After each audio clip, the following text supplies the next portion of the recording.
Again, could you please give me your name?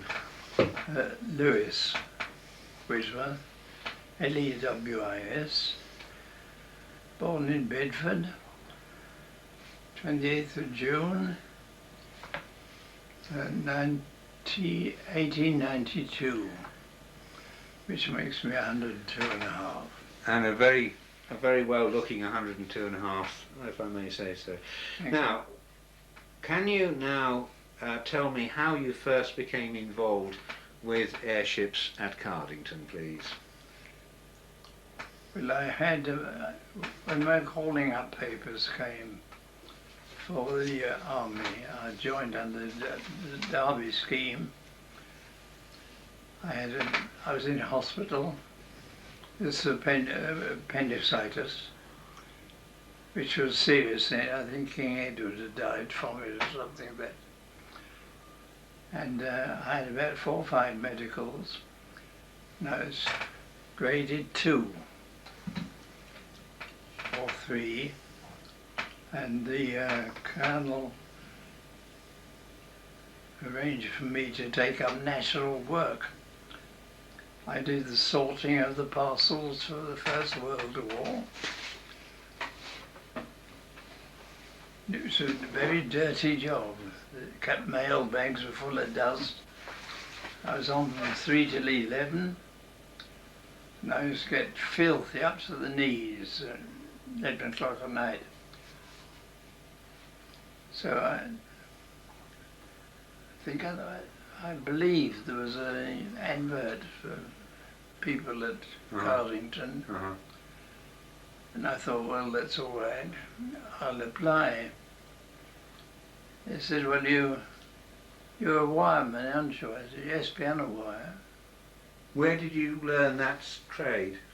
I learned, I did 6 years apprenticeship at Murdoch's in Midland Road, Bedford, and 2 years improvership. After that I earned 37.6 a week. Yeah. So you were drafted in then to war work at Cardington as a rigger? No, as a wireman. As a wireman. Of course, I had the surprise when I got there, because I'm used to handling piano gauge wire, which is very springy, strong steel.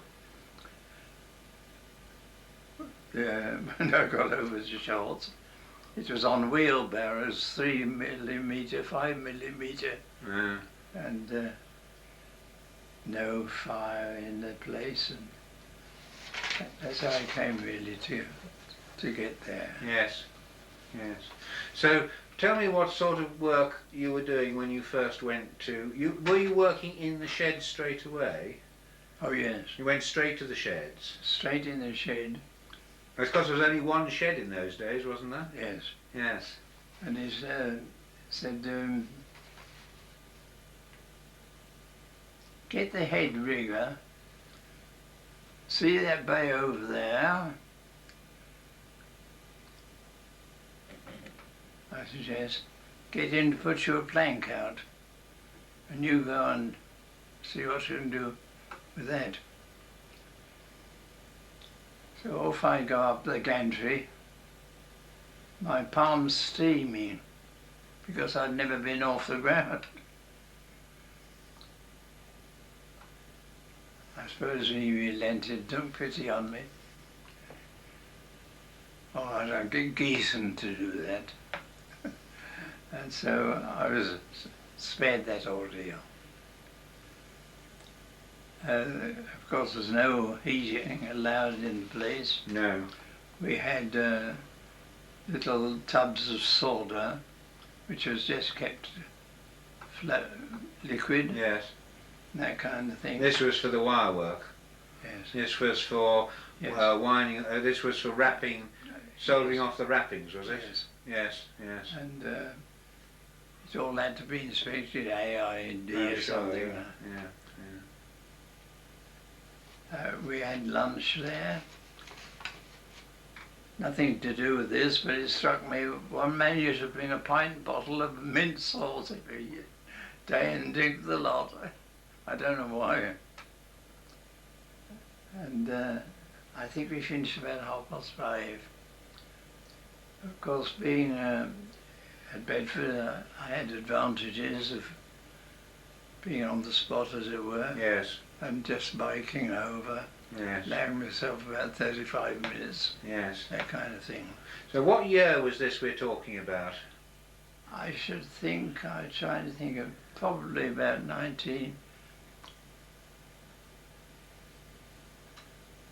1960. Yeah, 1916, yes. I think so.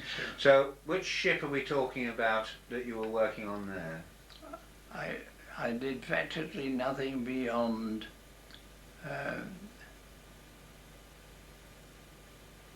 R31. Yes. Another thing that sticks in my mind is the wiring for the balloons, which was about 18 inches short all round, soft wire covered with cotton. It's all in there. And This is for the gas bags? yes. Yes. And the ONAS boys, about 40 of them, they could creep up between that and the cover. Oh, I see. Yes. Every screw had a lightning conductor. It all went to a central point. And I said, when do you drop that? They said, oh, we dropped that for safety, about 60 feet of it.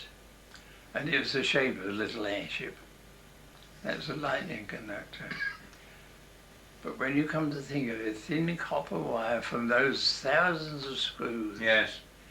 it's unbelievable. Yes. This was to discharge the static, of course. Yeah. Yes. Yes. And So I think the man's name stuck in my mind, Quantrill, head electrician. I dried up. Don't worry. Now the 31 was made of wood, wasn't it? Made of wood. Now you were telling me earlier on that there was a diaphragm in the structure. Tell me a bit about that, because I don't know about that. Well, the three main ribs of the girders was hollow, Yes. and it was about 1.25 inches triangular shape. Yes. Like that. Yeah. Yeah. I've seen no, them. like that. Yes. Yes. We that's right. Like that. Yeah. We've got some, as I told you. Yes. About 9-inch Yes. liner, but inside every 9 inches or so was what they called a diaphragm, and that was 1 inch put in. Ah, I'm with you. And held with, glued in with not hollow mountings, Yeah. Triangular. to hold them tight. Yes. Yes. Yes. Now these girders, when the ship was finished, of course the whole ship was made of wood. Yeah. I am told that when she was flying, that if somebody was standing at one end of the central walkway, when she turned, if he looked down the walkway, he lost sight of a man at the other end because the ship flexed. Did you hear that? Well, first of all, I think we'll go. The big gates were about 100 feet high. Yes. And opened with marling spike. Yes. Yes. It was just balancing with hydrogen when I Yes. was hanging on the guy ropes or Yes. something. Yes. Halfway out, the wind caught it. Ah. Grave danger of the tail end getting us, and the Yes. front end getting smashed. Yes. Yes. So I don't know if it's still there. That big windscreen, No, that's gone a long time ago. they had to Yes. to save it. That's right. It got in difficulties. I told baking the rudders, and I was standing very close to when they came. They did eventually get it down. And I heard them say to the captain, "What's it like?" Wouldn't use his profane reply, like a bloody snake. Yeah. So that was true then. It did whip a lot. Yes. Of course, the idea was that the wood, true British fashion, would last about 40 years. Yes. Whereas the Brunton wire ones would be finished in short time. Yes. Owing to the sea atmosphere. Yes. That's yes. all. Yes.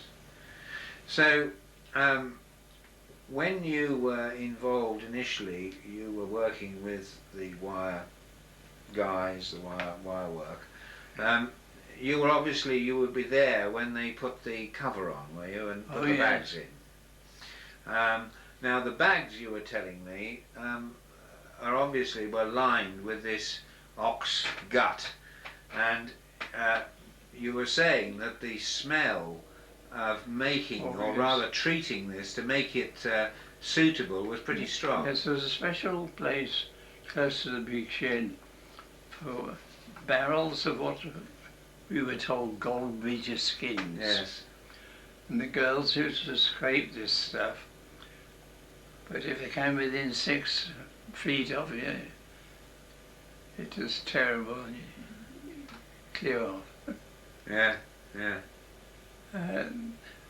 I was intrigued with them, some of the girls, when they put in the cover on, which was heavy linen. Yes. About 6 inches apart, in the sections, one for each bay. And there's a lovely manila cord to pull them in half an inch at a time.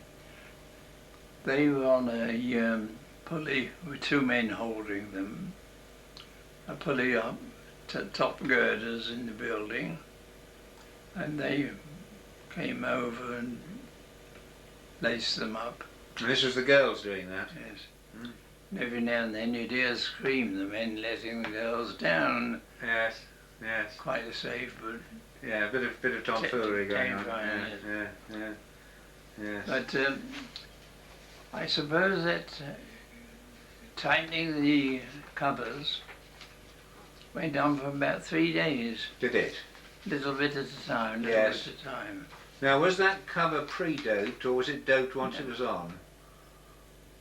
The cover was doped. Yes. And eyeletted about every 4 inches. Yes. To put this lovely balloon cord. Yes. And put it together. Yes. Then they put a dope over and a cover over the cording. Yes. Yes. So that it appeared one whole. Yes. Instead of 26 or so. Different bits. Yeah. Yes. Yes. And you worked there, so obviously you would know this. Did the cover stand up to the elements well, or was there a lot of damage to the covers in flight? Did you have to do a lot of repair? I never heard a complaint of the covers. Didn't have any cover damage? Yeah. Only complaints we had was the backwash of the propellers. Yes. They were trying for about 48 hours running. Yes, I can't remember what the engines were. Were they Sunbeam Cotterlands on those? I can't remember what they were. I thought they were Rolls. They may well have been, yes. I couldn't. I ought to know, but I'm afraid I can't remember. They were so heavy that it took about 4 men to carry them around. Yes, I'm sure. But they were on test for about 48 hours. Yes.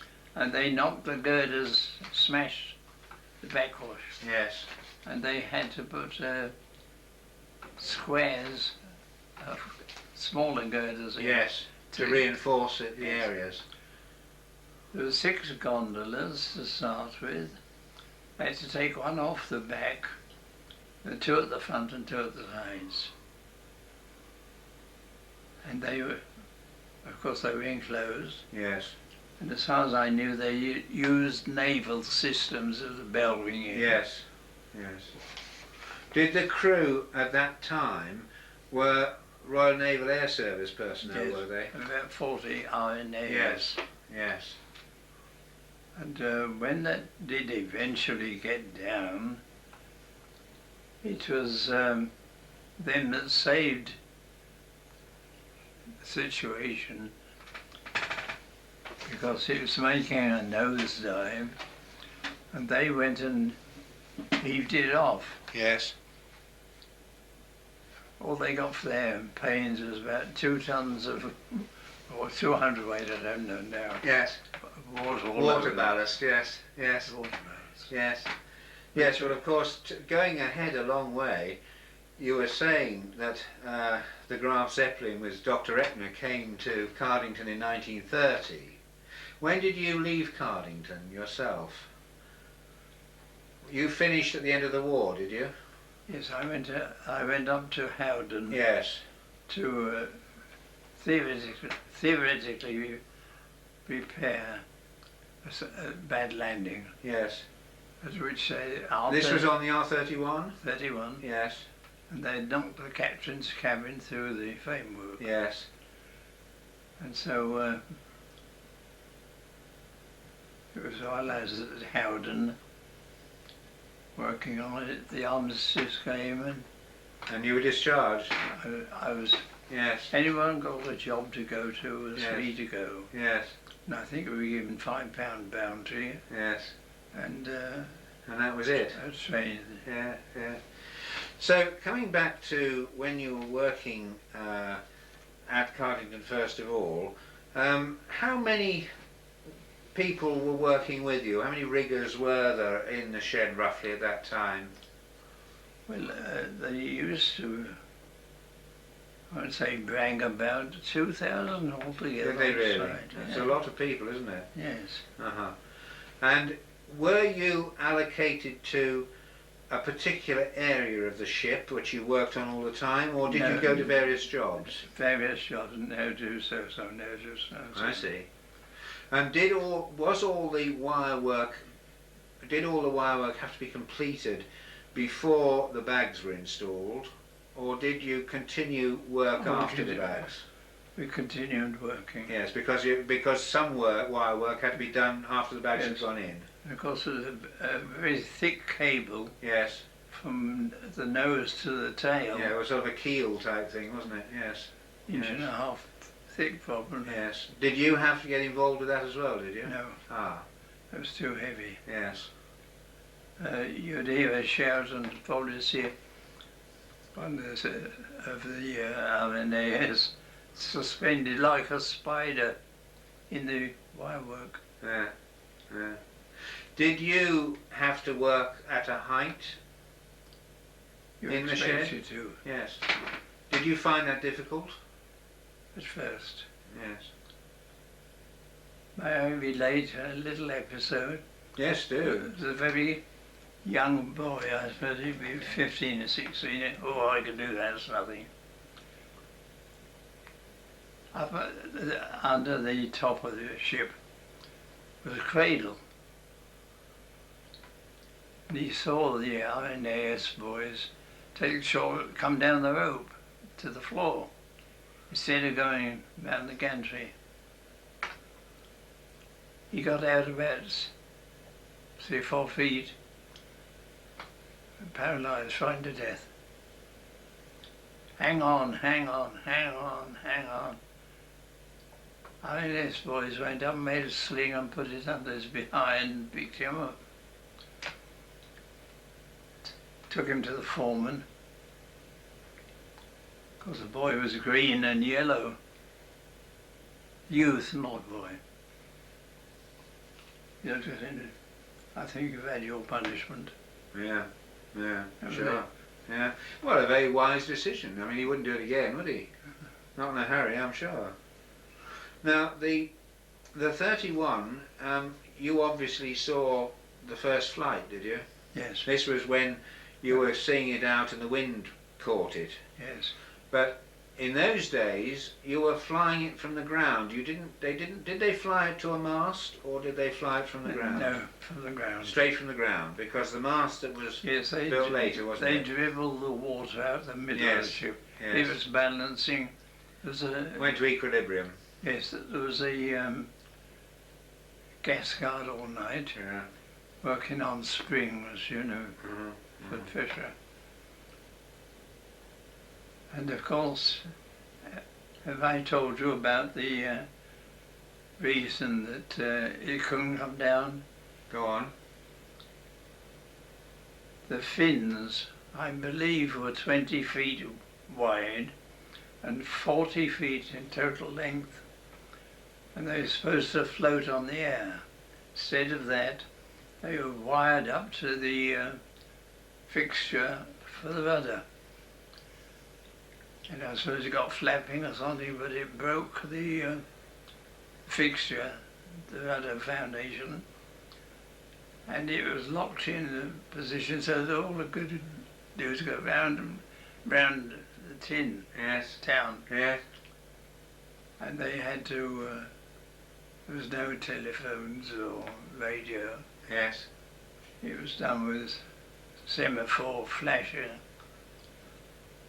They were going to let the gas out. And of course they were huge contraptions of gas. Instead of letting out a small quantity, I suppose it went out in. Anyway, it took a nosedive down. And it was the RNAS boys that saved the situation. Yeah. On the word of command, they all dashed off, shoved it off, and for their trouble they got the emergency ballast water all over them. Ha! That was their reward for it. Now, which flight was that when that occurred? That first flight. That first flight it occurred, did it? Yes. So it wasn't a very auspicious beginning to No, the flight, was it? no. Well, of course it was all experimental. Oh, sure. Yes. Yes. Yes. Now, so what happened? They brought it back when they did get it down. They managed to land at Cardington, did they?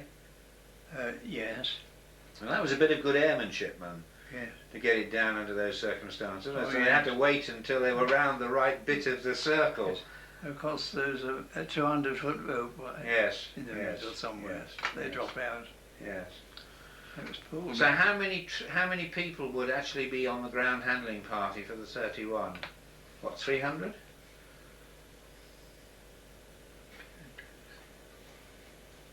About 150, I think. As few as that? Yes. Yeah. Yeah, so even so, it's still quite a lot of people to get together. Oh, yeah. Yes, so we had the guy ropes and Yes. semi-guys and all Yes. that, you know. Yes. I was one of them. Uh-huh. How did they? What did they do to prevent that sort of accident happening again? Well, I mean, obviously they must have modified the ship when they got her back down. What did they do to her? Did they redesign the tail and the fin unit? Did they? I think they must have reinforced the Yes. the rudder hole. Yes. Yes. Because that area is probably the weakest area on an airship, isn't it? It's the Really? rudder and fins. Yes. I mean, the R100 had a completely new design of rudder and fin securing things, but even she had problems going across to the States. We was always Canada, anyway. impressed that not to have anything pointed. Yes. For instance, the nose should be rounded Yes. Yes. because it pushed the air away Yes. on the approach, Yes. and the nose went into an empty space, as it were. Yeah. Yeah. Whereas if you had the pointed nose, the air was all It would flow round. Yes. like a natural barrier. Yes. Now but getting the ship gassed up, you had the gas plant was just up the hill from the sheds, and they Yes. manufactured hydrogen there. Yes. And then they had these big tubes coming down, didn't they, to the shed? They had the big tubes into a cavity in the floor. Yes. About 2'6" or Yes. 3 foot deep. Yes. And the gas trunks. Yes. How long did it take to fill one of those big bags? I don't think it took about half an hour. We Not very occasionally, long. no, we occasionally put outside while the gassing went on. Yes. And then I suppose really the whole idea would be that the gassing wouldn't take place until after the ship was virtually finished. I mean, it was one of the last things that was done, was it? No, it was a gas for, I suppose, a couple of months. Was it? Yes, because it keep it. Yes, but it was after the cover was put on and so on. The cover was on before it was gassed up, was it, or afterwards? Oh no, probably it wasn't full maximum. There's plenty of gas in it. Yes. All the time I was there. Yes. So when you got the frame made, you got the gas bags in, and they were secured. You got the water ballast bags in, and the gondolas on, and the engines on. Yeah. And did they gas up then, or did they wait until the cover was on?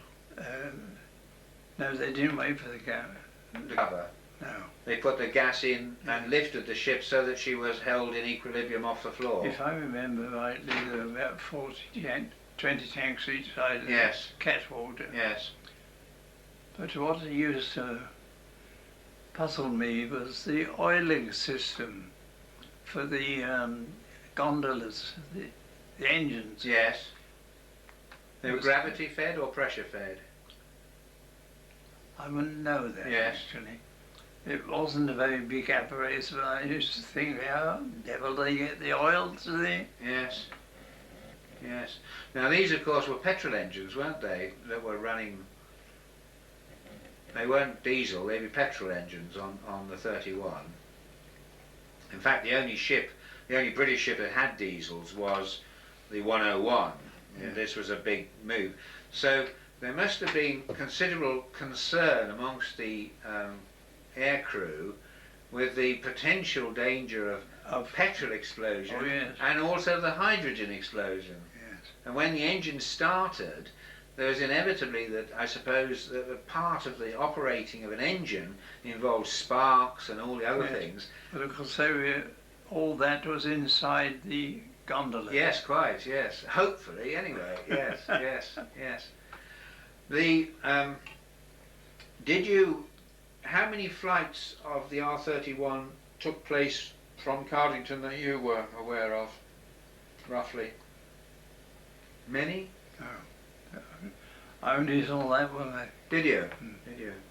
And then it went up to Howden. Yes. What happened after she left? What did you do at Cardington after the 31 went left? I went up to Howden with it. Straight away? Yes. I see. Now, I was getting towards the end of Yes. the war period. yes, yes. Was that because you were just part of the ship's riggers party? It wasn't because, I mean, they hadn't damaged it then, had they? I mean, it was a perfectly serviceable ship when you went to Howden first of all, was it? I don't quite get that. Well, you said you went to Howden with the ship, with the 31. No, the ship went to Howden. Yes, and then was And damaged. crash landed. Yeah. So you went to Howden to repair it. Yes, and 50 of us. Yeah. How long did it happen? Immediately it got to Howden. Oh, in the landing. Did it? The first landing. Yeah. So it didn't take very long then, did They it? knocked the cabin right Yes. through the framework. Yes. Yes. So no sooner had you got it made and flying than they bent it. How did you obviously must have mixed to some extent with the flying personnel, did you? Oh yes, we were quite friendly with the RNAs. Yes. Do you remember any of the personalities' names of people No, who there was who one flew? or two that you could always have a useful talk Yes. with. Yes. For instance, I think I've already mentioned about the boy Yes. that leans on the wind when he comes down. Yes. That sort of thing. Yes. But no particular names come to mind of people who you remember as No, I individuals? can't remember names. No. Do you remember anything about the officers or the captain or anybody? No. The gun sight on the top, the gun Yes. platform, was about 16 or 18 feet in circumference. Yes. Diameter, I forget which. Yes. Yes. And it was, the only protection was a few uprights and a wire, so that it didn't slip off. Yes. That was all. Was that a 2-pounder or was it a machine gun? It was supposed to be machine gun. Yeah, machine gun. Yeah. Mm. And of course, to get there, went up a 90-foot ladder. Oh yes, yes. And that was right through the centre of a balloon. Yes. It had an aluminium frame. Yes, and went straight through a gas bag. Yes. Straight through the gas bag. Did you see people? I understand that when there were leaks on the gas bags, that sometimes people went inside the gas bags when there was hydrogen there with breathing apparatus to mend the leaks. Did you ever see that happening? No. No, I should have doubted. Because most of the leaks they could do outside. Yes, yes.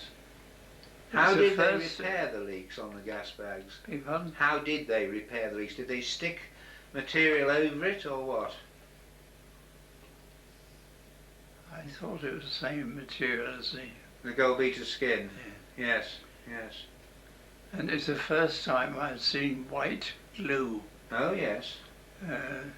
Used cold. Yes, and that was for sticking the gas bags, was it? White glue.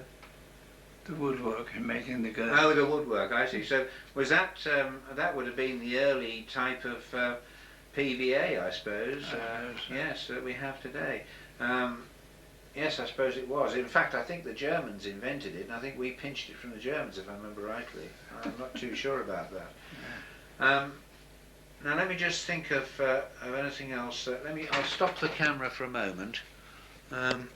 Right. Now I'll put the question to you again, just for the sake of the record. When you first went to Cardington, was the R31? Had they already started building her? Or it looked covered flying. It was already there. Yes. And I came in more or less for the final fitting. Aha. And I remember the thick cable from the captain's cabin to the tail. I remember the soft wire with a cotton covering that enclosed the gas bags, leaving about 18 inches between the gas bag and the outward cover. And I often saw RNAS boys crawling up and over in the gap, the 18-inch gap all round. Yes.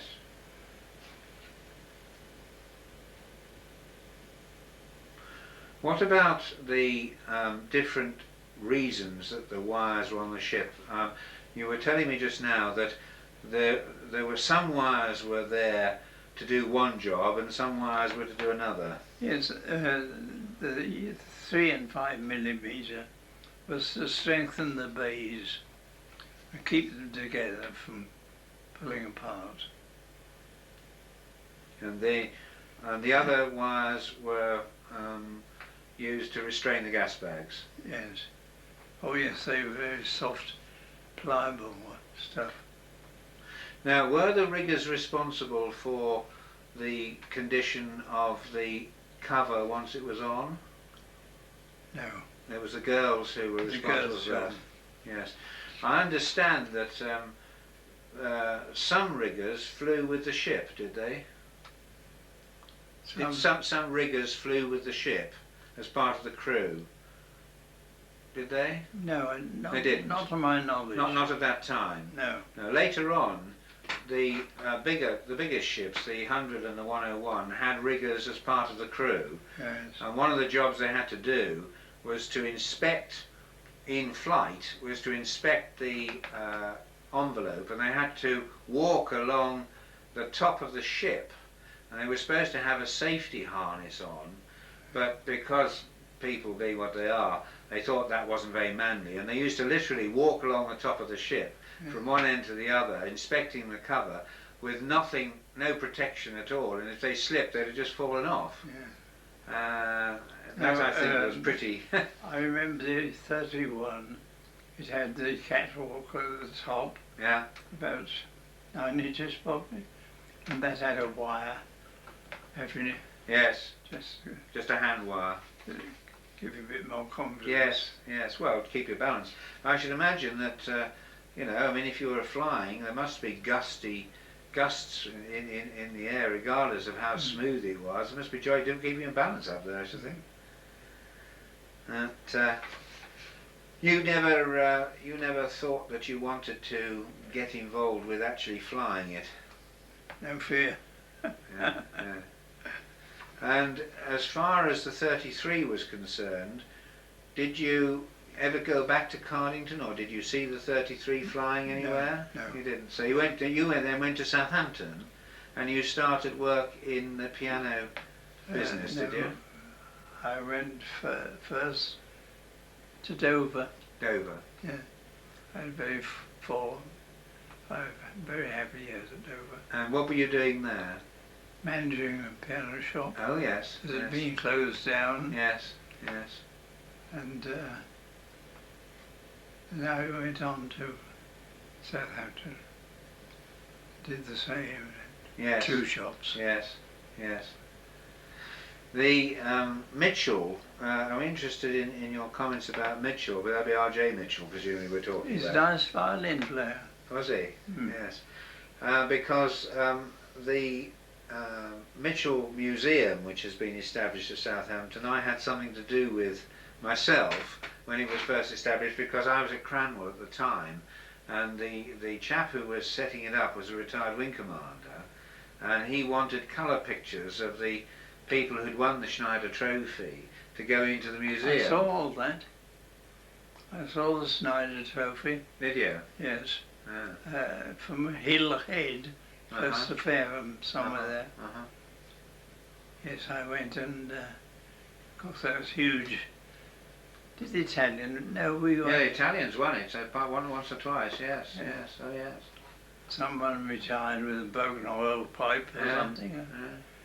Yeah. So when was it that you got to know Mitchell? Was it before the Schneider Trophy or afterwards?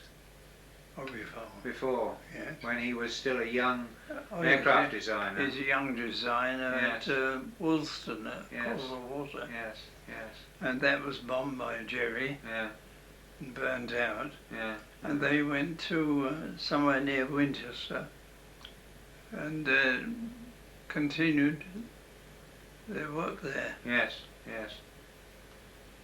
IBM place. Uh-huh, uh-huh.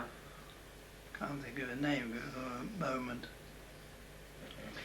Did you, coming back to Cardington, if I may, Yes.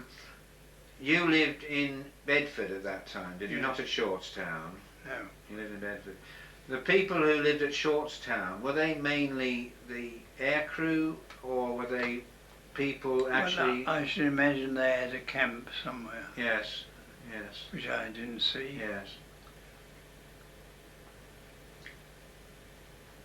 Well, I know No, that some of them... I used to allow myself about 25 minutes Yes, from my home in the centre of Bedford Bedford, yes. to the end, to there. And just pass through the safety place, you know. Yeah, Put your matches and your cigarettes in the cubby hole. yeah. You had your rope-soled shoes. Himself shoes. Yeah, yeah. And did you had overalls, Yes. boiler suits? Boiler suits. Yes, which wouldn't have any metal had no metal. What do they have? Rubber or what? I mean, for example, they have rubber buttons or. I expect they would have Yes. buttons. Yes. Yes. And when you left to go to Howden to repair the R31, how far advanced was the R33 at that time? It had laid, in my opinion, dormant for some time. Had it? Yes. And this was because they wanted to see how the R31 would perform, was it? I should think Yes. they could probably see the end sight. Yes, yes. Over the war, you mean? Hmm. Yes, because the R33, in actual fact, was an extremely successful ship. As you know, it was the first ship to carry aeroplanes, to launch aeroplanes from in mid-air, long before the Americans did. Did you continue taking an interest in airships after you left? No. But you must have been interested, presumably, in the R34's trip across to America. Yes, just as a news item. Yes, a news item, yes. Because R34 was very similar to R31, wasn't she? Yeah. In design. I mean, except that she was metal and R31 was wood. And of course, true British fashion, it had to be all spanky new, as it were. Yes, yes, yes. It's chief engineer did a similar job at Southampton University. Oh yes. I can't think of his name. That was the chief engineer at Cardington. At that time. Yes. I was surprised when I saw it was at Southampton University. Yeah, yeah. Did you get involved in having to open the shed doors? No. You were above that level, were you? There were about 4, probably 10 labourers. They were responsible do for that.